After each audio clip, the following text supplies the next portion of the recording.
Moving on to the next one. We are being asked to bring our child in for evaluation for a special new program for at-risk students in LAUSD. Mhm. If he is evaluated at risk, they will offer us a half hour of tutoring 2 times a week for 8 weeks. It will be in school, taught by staff. That's all they will say. Mhm. What can they possibly accomplish in a half hour? Is this a ploy? If we refuse it as being too difficult, not enough benefit, will it hurt our case for comp ed? Well, until you said, will it hurt our case for comp ed? I couldn't even tell from your question why, whether you had an IEP. Well, And let if me tell you, you, because I know where who this question came from. There is an IEP, Mhm. and we've actually had several people from LAUSD writing in about this, but one in particular that I know of. There are IEPs in this case that they've been asked to come in and to be evaluated for this, or in some cases, I've heard of people saying that they've already been evaluated online, Mhm. but they've been identified as being at risk. And Well, it sounds like LAUSD has some little pilot program, as it so often does. We're going to try to catch some of these kids before they come back to school so that we owe less comp ed. If they're offering you this outside of an IEP meeting, I wouldn't go that route. I would say I'm happy to discuss this, but if it's going to be in addition to my child's distance learning plan or my IEP, I really need to discuss with you where it fits in with everything else that we're doing. So let's have an IEP meeting. Maybe they got different money for this, and so they're trying to use it to reduce their special education prospective responsibility for comp services. But I have lots of questions. Okay, half an hour a week, that isn't much. 8 weeks isn't very long. At risk for what? Is this a reading program? If so, what are the qualifications and what's the orientation of the program? Is it even geared toward the needs that my child has? So you need a lot more information. And assume with LAUSD that there's almost always going to be a backstory.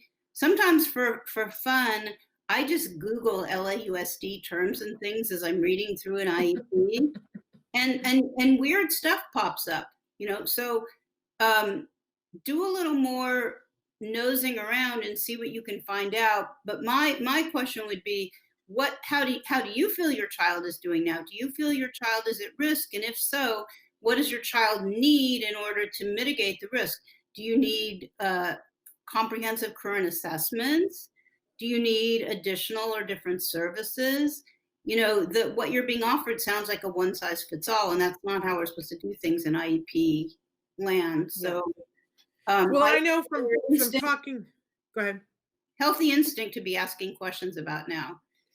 For the conversation that I had with this parent, they were saying, and I'm glad that they put it in there about taught by staff, and that's all that they will say, because they were asking, will this be somebody that is special education? Will this be their teacher? And they were saying, Right. no, it'll be taught by staff. And this person even That could be asked a them, could this, para-educator. well, as they were saying, could this even be a substitute teacher, somebody who has no credentials whatsoever? And they were saying, all we can say is it'll be staff. Yeah, well, then And their point, it go could be ahead. taught, it could be taught by the PE coach. Right. And their point was, you know how this goes. I'm being asked to put my child at risk to come into the school. And she said, by the time I bring the child to the school, sign into the office, wait for the person to come and get them, then they walk them back to the classroom. We're not really talking about a half an hour instruction. We're talking about maybe 20 minutes if they get right down to it. And they were saying, what is this Band-Aid? That they would actually like some help and support, but what they want is an aid to help their child while their child is getting instruction, Right. not have to drive across town to drop them off for something that isn't going to be that valuable. But they said, if I refuse it, are they going to, when I come back for comp ed later on, are they going to go, oh, we offered you this? Well, tell them to Um, put their offer in writing. Tell them that a half an hour a week isn't enough to make a meaningful difference. Tell them that you think a lot more is needed and you're going to have an IEP meeting to discuss what is needed. I've become aware in the last 2 weeks that it's really important to not wait to hold IEP meetings. I feel like we ought to be holding everybody's feet to the fire and dealing with the problems now. I think your cases get better if you're meeting with them more frequently and you're saying this isn't working, and then they're coming back and they're offering you more of same. So don't try to be nice or helpful and wait to have your IEP meeting. Raise your legitimate issues now. Okay.